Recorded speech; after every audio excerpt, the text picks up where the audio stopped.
I felt empty, worthless. I looked at my history. My own parents didn't want anything to do with me. And the only person that looked at me like a son was my grandfather. He was gone. One of the questions that pop up a lot is, how did I figure all this stuff out? Where did ICT come from? What is the origin story?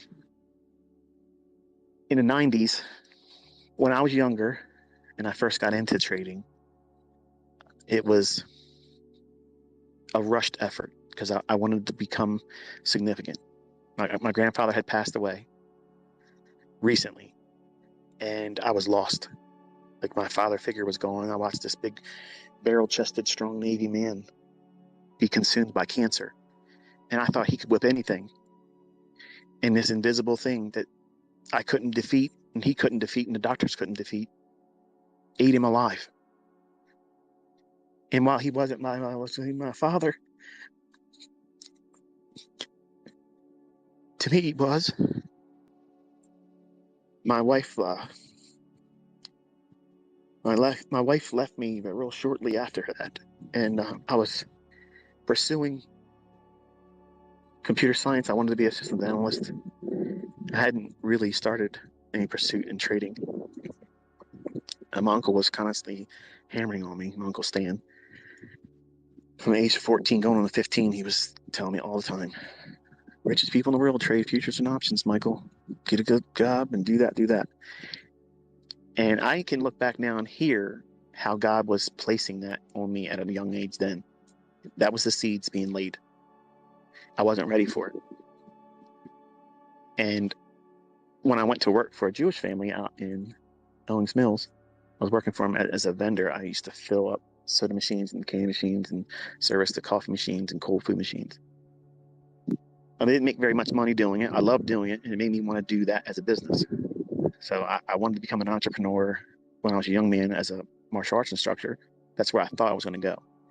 And then when I started lifting weights as a young teenager, I got as big as I could without steroids. And this before I started contemplating taking steroids, I wanted to join the WWF.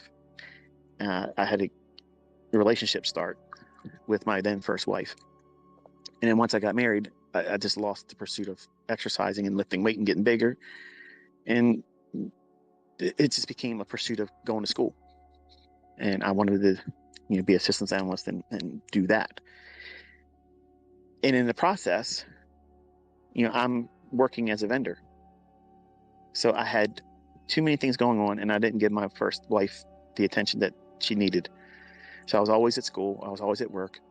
And I was like a hospice nurse when I was home. So very little sleep. So when you want to ask me, how is it that I learned all this? How is it that I knew these things? When I was a younger man and I wanted to end myself, and I didn't have the courage to do it, I came home from work one evening, and one of the routes that I did, I was going across the Key Bridge, and Bill Burr is a comedian. He makes a skit about intrusive thoughts, and while sometimes it is funny, admittedly, it's really not appropriate to laugh at stuff like that, because I've had instances where I literally felt like I wanted to drive off that Key Bridge. And one day I made every intention of doing it. I had lost money. I had lost my wife. I lost my grandfather. I felt lost, and I hated doing what I was doing. I was making less than $250 a week bring home, but I was spending 6 days a week doing it, working on a Saturday, servicing one convalescent home down on Fayette Street in downtown Baltimore. But Monday through Friday, 13 and a half hours. Would you do that? No, most people wouldn't. But I was initially thinking, if I can learn everything about this business, make money, I'll buy my own machines, my own vending machines, and I'll know everything about this business that I'm looking at as I'm paying tuition. Just like, I guess it would be considered like a intern, where you're not really getting paid, you're just there to get the experience, which is very expensive, by the way. But I felt defeated. I felt like I was at my wit's end. And I had lots of books. I had lots of things in my head, but I couldn't make that stuff and retail stuff work. It just, every time I got into a trade, either I would be scared because I lost money before, I lost an account, or I would be immediately stopped out. And it was very, very discouraging. And while I didn't have a gun, I probably would have hurt myself if I had one then. I felt like I was being invited many times driving over that Key Bridge. Like I just want to whip the wheel over there and just go off the edge of it. Well, the day I was in the stop right before going across the Key Bridge, and I would go to Telco, which was a stop that didn't make a whole lot of money, but I hated going to it. I figured, well, once I service that one, I'll be going over the Key Bridge, and then I'm going to do it today. I'll probably pass out on my way down. I probably won't feel anything, but nobody's going to miss me. And that's the depth of where I was.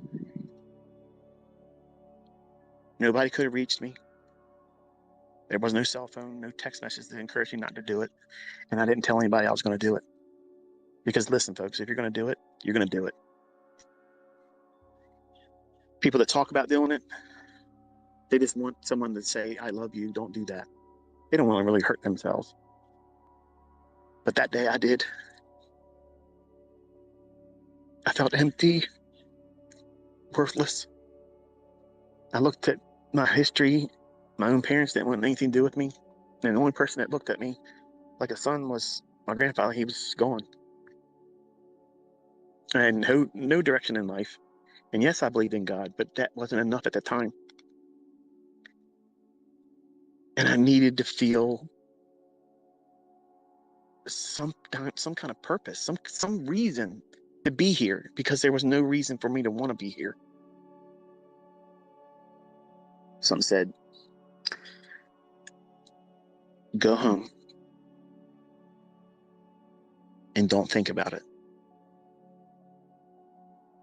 Drove home, numb, no radio. Didn't lift weights that day. Went in, got a shower, didn't eat. And I sat in there and I stared at my computer. I sat there, looked at all the books I bought, and remembered all the hopes I had in waiting for them to arrive. And all the trips that I drove out to Columbia, Maryland, to the Traders Library, which was I'm not even sure if it's even a place anymore. Some of you act like that I had no adversities, like it was just too easy for me. It was unfair. Everything worked out for me. You have no idea the darkest corners of where I was, where I came from.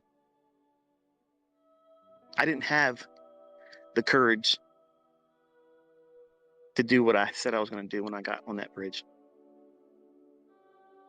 But something inspired me to go home and stop thinking about that. And when I got home that evening, I pulled out the price charts, which was a weekly service that was I pulled out the charts, I was looking at them, and it just looked like Greek to me. Like I was disconnecting. Like I wasn't interested in it anymore.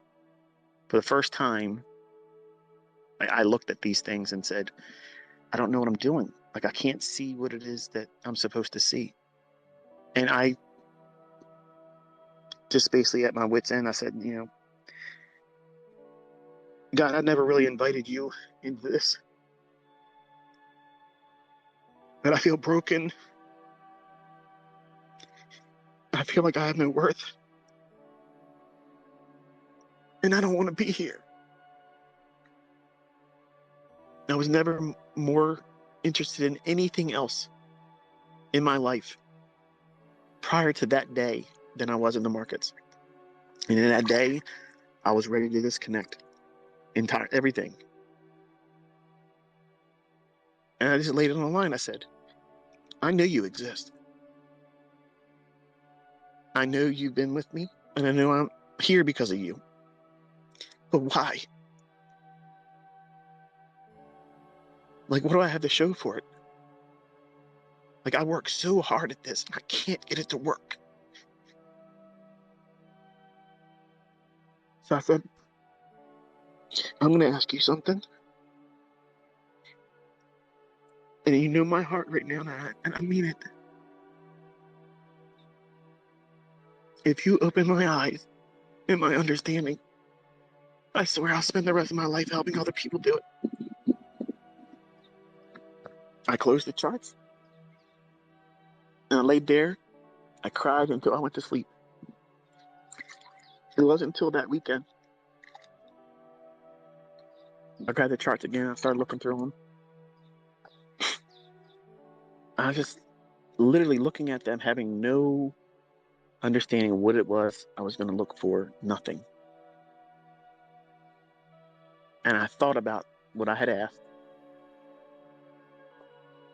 and I hear, look. I'm looking around the room. Now I'm crazy because now I'm imagining things because that's what I want it to happen. I'm looking at the market, looking at the chart. I don't know what I'm looking at. Like, why would it go up from there? Mind you, I'm only looking at longs. I was afraid of going short. I didn't understand selling something I don't have.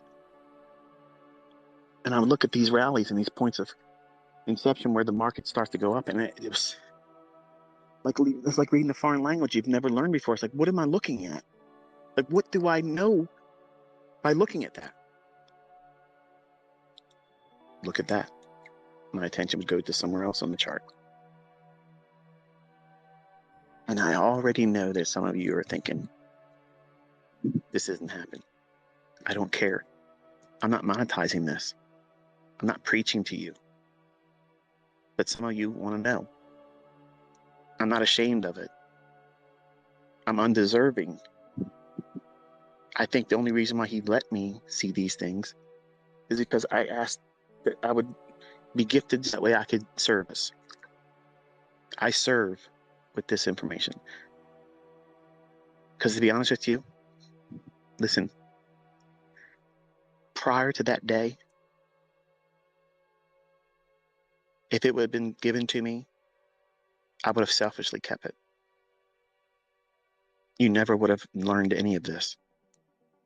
And I would be an egotistical maniac, living a life that would just be about me.